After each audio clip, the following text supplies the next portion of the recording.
Percaya dengan diri sendiri lah, jangan takut untuk berani memulai. Kalau kita nggak nyoba, kita nggak bakal tahu gimana sih caranya berkembang dengan lebih baik kayak gitu kan. Apakah mahasiswa yang melakukan magang berpeluang tinggi untuk dapat kerja di tempat magang tersebut ke depannya, Mbak? Tapi mahasiswa ini banyak yang takut, banyak yang bingung ya kan. Nah itulah kita harus berani untuk keluar dari zona nyaman kita. Hai teman-teman, kembali lagi di Podcast tempatnya kita buat ngobrol santai tentang apa aja sih yang ada di kampus, mulai dari organisasi, event-event, bahkan cerita-cerita seru di balik layar loh. Jadi siapin diri kalian buat seru-seruan bareng karena kita akan membahas semuanya dengan gaya yang santai namun tetap informatif. Oke, bersama saya Fitriani selaku host pada episode kali ini. Oke, untuk episode kali ini kita bakal ngobrol pada topik yang relate banget buat mahasiswa, yang dimana ini juga menjadi kebingungan pada mahasiswa lainnya karena ya buat mereka itu jadi kayak saya harus ambil ini atau enggak gitu. Jadi kita akan membahas tentang magang. Nah, kali ini kita kedatangan tamu yang spesial yang punya banyak banget pengalaman tentang itu magang. Langsung saja kita sambut Mbak Noviana Ramadhani. Halo. Halo Mbak Novi. Apa kabarnya Mbak Novi? Alhamdulillah baik.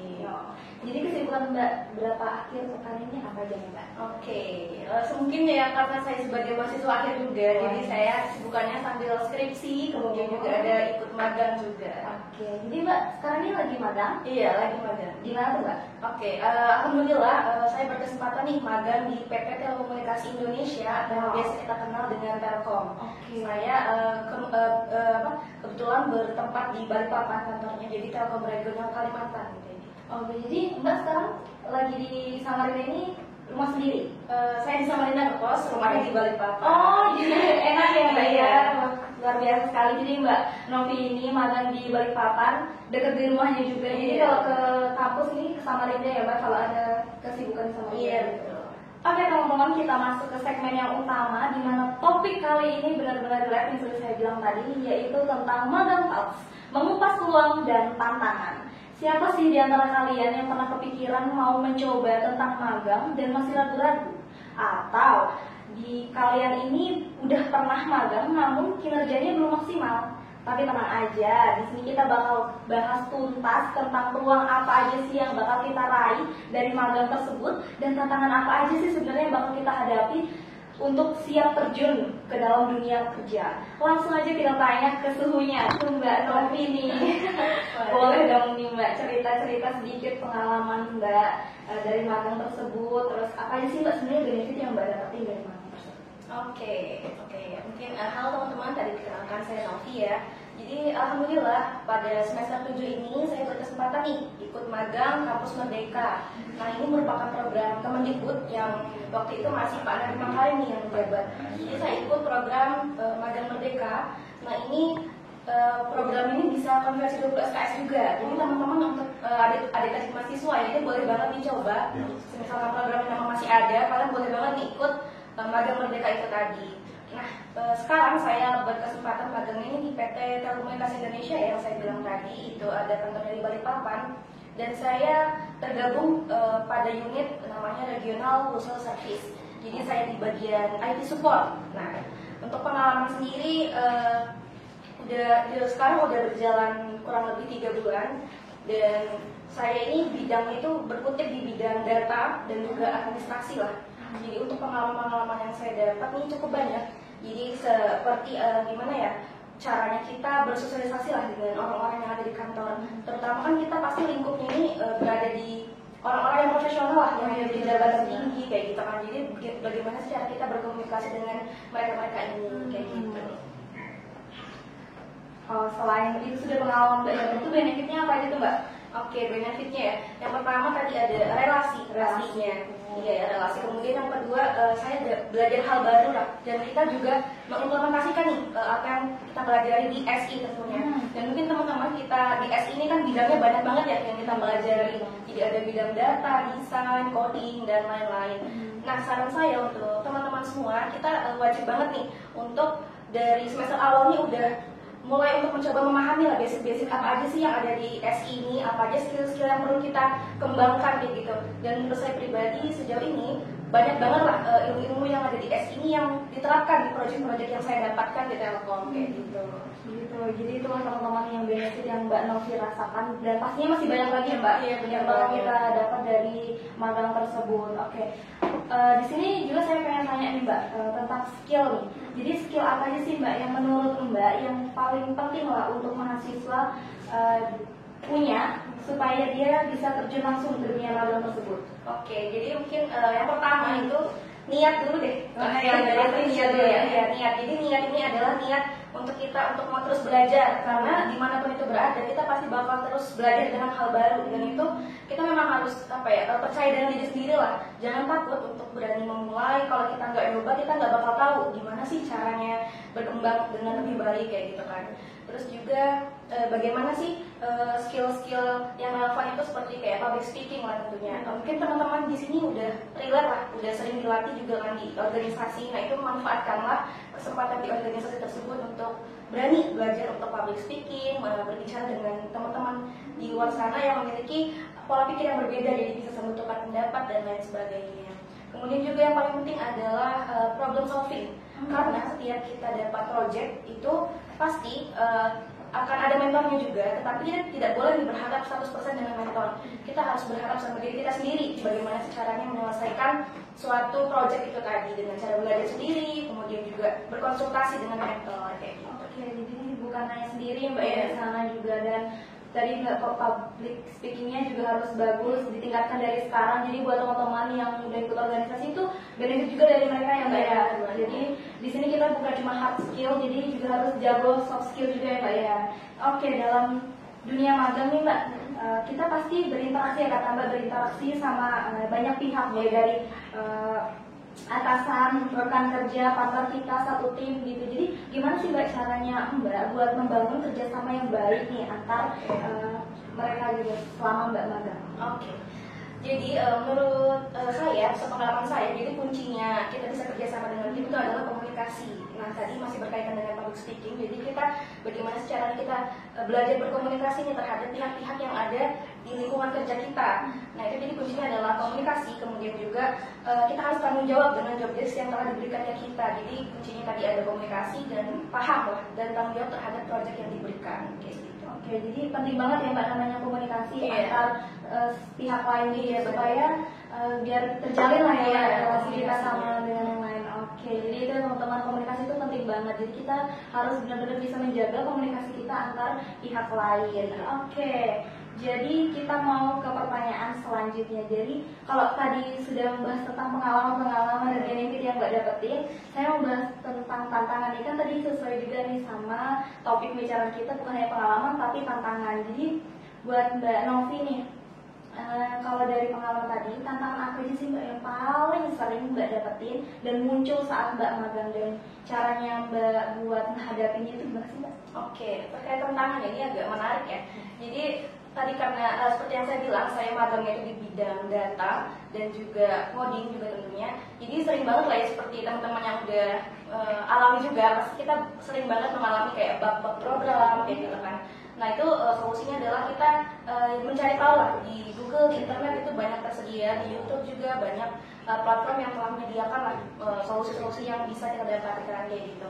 Kemudian juga tadi ya yang komunikasi, nah itu juga penting banget. Jadi jangan malu untuk bertanya, karena kita ini mendapat privilege sebagai mahasiswa, itu kita masih boleh nih, kita masih dalam proses belajar. Jadi jangan takut untuk bertanya kepada mentor atau sharing-sharing dengan teman semagang kita, itu boleh banget. Jadi jangan takut untuk bertanya kayak gitu. Iya, jadi jangan takut bertanya sesat di jalan Iya benar ya, jadi bakar ya.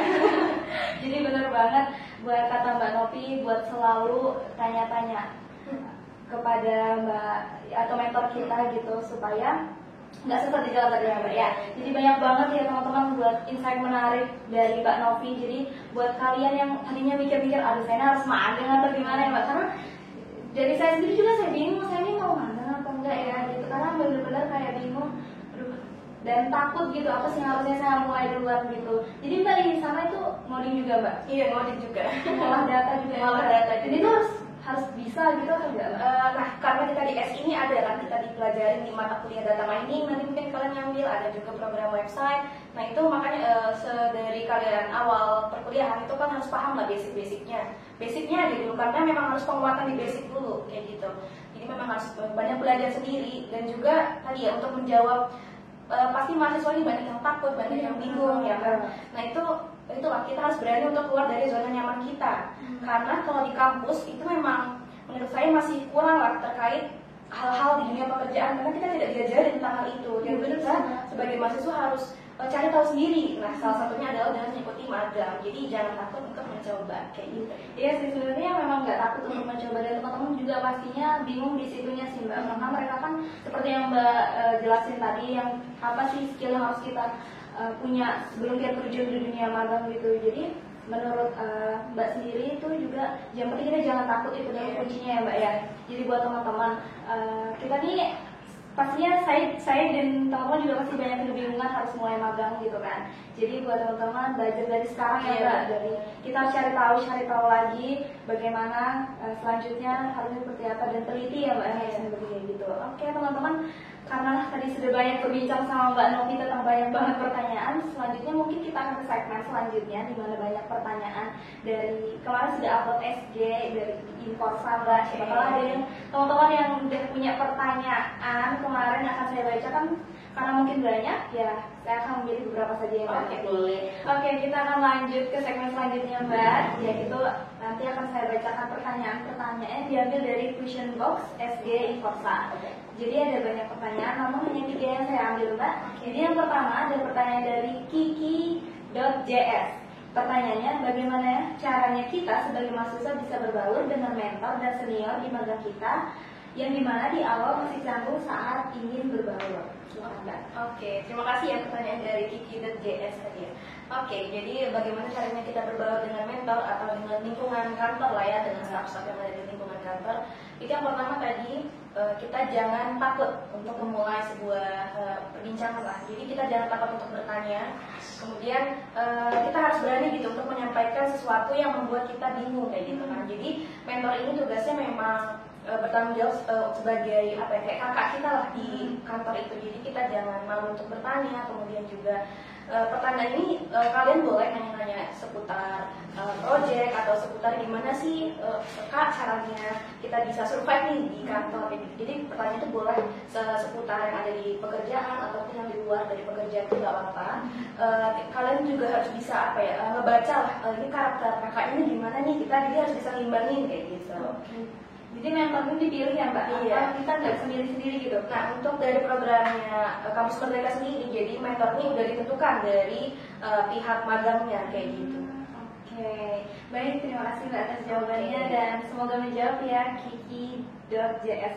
Oke, selanjutnya ke pertanyaan selanjutnya dari RFDAP. Jadi si RFDAP ada pertanyaan, apakah mahasiswa yang melakukan magang berpeluang tinggi untuk dapat kerja di tempat magang tersebut ke depannya Mbak? Oke, terima kasih juga untuk RFDAP atas pertanyaannya. Jadi terkait ini ya, peluang karir lah ya bahasanya. Oke, nah jadi ini cukup menarik juga. Kebetulan kemarin saya sempat nih ada tawaran juga dari Telkomnya. Jadi teman-teman selama magang ini kalian memang harus bisa memaksimalkan lah apapun itu project yang dikasih oleh tempat kita magang. Jadi kemarin saya cerita sedikit ya. Jadi kemarin di Telkom ini ada program, biasanya itu kayak kolaborasi unit monthly namanya. Jadi program ini tuh adalah kayak program have fun untuk bonding antara staff-staff di Telkom. Jadi kegiatan ini benar-benar untuk apa ya, yang ceria-ceria lah. Jadi biasanya itu programnya ini kita kayak setiap bulan tuh memperingati Hari Besar Nasional. Kemarin itu kebetulan bertepatan di bulan November. Unit saya ROS tadi itu bertanggung jawab sebagai tuan rumah acara. Jadi memperingati Hari Besar ini Hari Pahlawan 10 November ya kan. Nah jadi saya kemarin diberikan tanggung jawab untuk menjadi MC kebetulan. Jadi kayak itu juga pengalaman baru bagi saya yang menjadi MC di lingkup pekerjaan gitu. Dan itu lingkupnya Telkom kan. Ini jadi saya sangat berterima kasih juga lah diberi kepercayaan seperti itu. Jadi kita harus memang memaksimalkan apapun itu kesempatan-kesempatan yang ada. Jangan takut teman-teman untuk berani mencoba dan apalagi itu hal baru kan, kalian terima aja apapun itu yang diberikan, nanti kita pelajari lah belakangan kayak gitu. Bisa membranding diri juga ya Mbak Ya, ya. benar banget, jangan takut lah. Itulah kuncinya ya RF Dax, jangan kita malu, terus juga berani untuk membranding diri kita sendiri. Oke, terima kasih Mbak Aspen, semoga menjawab ya RF Dax. Selanjutnya ke pertanyaan yang ketiga ada dari CHPC. Bertanya, apa aja yang perlu dipersiapkan buat meningkatkan peluang diterima di magang, Mbak? Oke, untuk di magang sendiri khususnya kalau misalnya kalian ikut program Kampus Merdeka tadi, jadi dari mereka ini udah ada struktur struktur penerimaan atau seleksinya. Jadi yang pertama itu ada dari seleksi dokumen, kemudian itu dokumennya biasanya berupa surat rekomendasi, itu bisa dari perusahaan, bisa dari universitas ataupun dari program studi yang memberikan. Itu mengurusnya bisa secara online aja. Jadi gimana sih caranya kita mempersiapkan dokumen-dokumen itu? Kalian bisa langsung cari aja di websitenya, itu udah ada rincian detailnya, persyaratan dan sebagainya. Kemudian yang kedua ada CV. Nah, CV ini kurikulum vitae ya.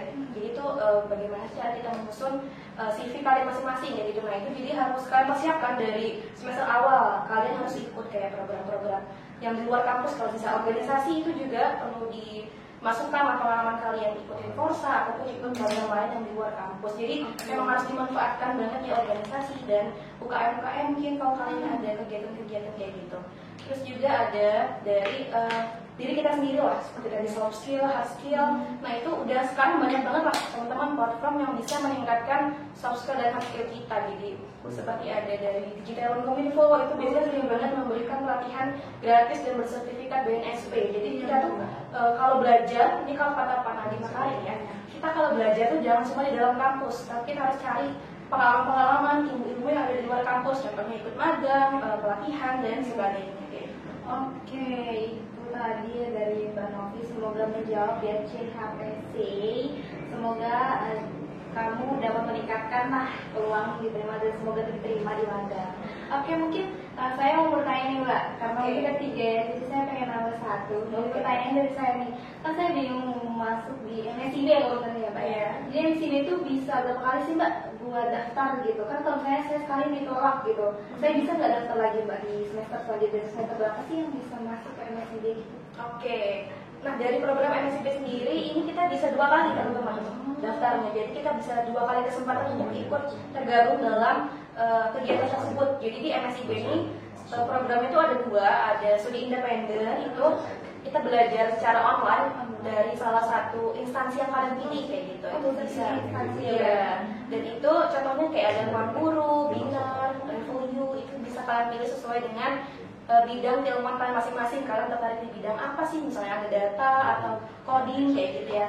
Nah itu berjalannya selama 1 semester juga dan bisa konversi 20 SKS. Wow, kita udah diberikan kemudahan banget dari pemerintah, teman-teman bisa konversi 20 SKS. Jadi kita bisa fokus dengan satu bidang itu, jadi kita bisa konversi 20 SKS dari mata kuliah yang kita ambil di kampus kayak gitu. Jadi sangat membantu banget supaya kita bisa fokus nih dari satu bidang itu. Terus juga untuk magang itu juga programnya sama, berjalan 1 semester. Kemudian magang 1 semester ya? Iya, magang 1 semester. Terus yang tadi Mbak bilang kan 20 SKS nih Mbak. 3 SKS-nya itu kita dari kampus. Ya itu kita bisa ngambil lagi mata kuliah kalau memang mau. Kalau bisa juga kita ikut tadi pelatihan seperti yang kayak Digital Kominfo. Itu kita di prodi diberikan kemudahan untuk konversi, jadi bisa ngambil 2 gitu. 3 SKS-nya bisa ngikut pelatihan 2 baru kita konversi ke prodi. Jadi bisa tetap 24 SKS atau 23 SKS. Oke, luar biasa sekali Mbak. Jadi benar-benar menarik banget ya tentang magang ini teman-teman, bukan ada studi independen dan kita bisa daftar 2 kali ya, 2 kesempatan. Jadi buat teman-teman yang gagal di pertama itu bisa masuk yang kedua kalinya dan di situ udah benar-benar kita persiapkan ya Mbak ya. Pastinya dari kegagalan tersebut adalah yang bakal kita kembangkan. Oke, mungkin dari banyak pertanyaan itu saya mau tanya-tanya juga Mbak tentang apa sih hal-hal yang cerita-cerita menarik lah dari Mbak ini kan dari Mbak ini cerita menarik dari Mbak deh apa tuh? Oke, cerita menariknya. Jadi alhamdulillah saya mendapat lingkungan di kantor tuh yang suportif banget ya. Jadi sehabis dari kita acara kemarin itu yang saya jadi MC itu, kayak kita ada acara pelepasan panitia ceritanya dan itu mungkin sebelum itu ya back to belakang sedikit. Jadi kita pas acara itu mempersiapkan acara itu lah ya. Itu prosesnya lumayan 2 minggu lah, 2 minggu. Itu saya benar-benar bonding sama staff yang ada di unit saya sendiri. Jadi kayak kita latihan tuh sampai malam. Jadi habis dari kantor kita kan jam kerjanya dari jam 8 pagi sampai jam 5 sore. Nah kita lanjut dari jam 5 sore sampai jam 6 atau jam 7 kita latihan. Karena itu kan menjadi panitia ya, jadi ada MC, ada operator, ada agenda yang perlu kita susun. Nah itu kita bondingnya di situ, jadi sama unit-unit di kantor saya kayak gitu. Nah terus juga pengalaman menariknya saya kayak diajak-ajak nih, misalnya diajak ikut rapat. Nah itu kan pengalaman yang baru ya bagi saya. Nah, diajak rapat padahal itu rapat itu kayak satu telkom kayak gitu. Jadi itu pengalaman yang baru. Terus juga kayak kemarin sempat diajak kayak kita main bowling bareng. Jadi iya sangat seru banget sih teman-teman. Jadi kan harus coba ikut magang, jangan takut. Berarti Mbak ada rasa canggung nggak sih Mbak sebelumnya? Awalnya pasti canggung karena saya itu sendiri di unit magang saya. Jadi gitu ya. Mungkin saya juga kalau jadi Mbak Novi pasti canggung. Iya. Kayak gitu, aduh saya mau mulai bicara dari mana sih gini. Jadi ternyata mereka supportif banget ya saya dan merangkul banget supaya kita nggak jadi canggung. Oke, mungkin itu cerita-cerita menarik dari Mbak Novi yang luar biasa, menginspirasi untuk kita semua yang tadinya bingung nih banget sama magang dan harus mempersiapkan apa, dan sudah dikupas banget sama Mbak Novi. Terima kasih banyak Mbak Novi. Mungkin kita akan lanjut buat teman-teman. Itu merupakan pembahasan ya terakhir di mana pembahasan kita ini tentang magang talks, mengupas peluang dan tantangan. Semoga obrolan kita ini memberi kesan yang baik ya Mbak, dan gambaran yang jelas lah ya buat kita semua dan kalian yang pentingnya magang, dan motivasi lah buat kita untuk terus berkembang dan maju di dunia dalam kerjaan ya Mbak ya. Oke, sebelum kita tutup, ada nggak sih Mbak pesan-pesan terakhir yang mau disampaikan kepada audiens yang teman-teman yang lagi dengerin? Oke. Mungkin pesan dari saya tadi, kita harus belajar, berani nih teman-teman untuk keluar dari zona nyaman kita. Kita jangan mau jadi mahasiswa yang biasa-biasa aja. Kita harus belajar menjadi mahasiswa yang luar biasa, yaitu dengan cara berani ikut program magang tadi tentunya, dan kemudian juga mencari relasi lah di luar dari kampus. Seperti ikut organisasi itu juga bisa banget teman-teman, karena kalian memang harus belajar dari lingkup terkecil dulu, dan itu kita harus mengeksplor diri kita sebagaimana mungkin kan dengan maksimal kayak gitu ya. Terus juga mungkin menurut saya jangan malu juga untuk bertanya kepada kating-kating yang ada di SI, karena kita memang sangat mendukung banget untuk teman-teman di SI ini bisa berprestasi lah kayak gitu. Oke, terima kasih Mbak atas pesan dan kesannya dari Mbak Novi, dan semoga diingat buat teman-teman. Dan terima kasih banyak buat obrolan hari ini Mbak, benar-benar seru dan ini membuat pengalaman yang buat saya kayak pengalaman baru dan menginspirasi lah buat kita semua. Oke, terima kasih juga buat kalian yang udah dengerin sampai akhir, dan jangan lupa kalian yang punya pertanyaan atau ide-ide selanjutnya untuk episode-episode selanjutnya, jangan lupa buat DM Instagram Inforsa atau komen di komentarnya YouTube kita. Jadi kami selalu membuka peluang buat teman-teman bagi yang punya ide. Oke, jangan lupa juga subscribe, like, comment, follow, dan kasih rating yang bagus di platform terbaik kalian. Oke, semoga kalian gak ketinggalan di episode-episode selanjutnya. Oke, sebelum saya tutup boleh nggak? Jangan buat tutup. Oke, boleh kalau. Bawa singa dan dari Masih di hati banget. bawa kabar. Iya. Oke, kita lihat kamera di tengah. Oke. Saya pimpin Mbak? Iya boleh. Oke, kita pimpin sudah. Inforsa Bersatu untuk berjaya. Oke, terima kasih Mbak. Oke, saya Oke, buat teman-teman, sampai jumpa di episode selanjutnya. Tetap semangat, terus berkembang dan jadilah pemimpin yang menginspirasi semua. Bye bye.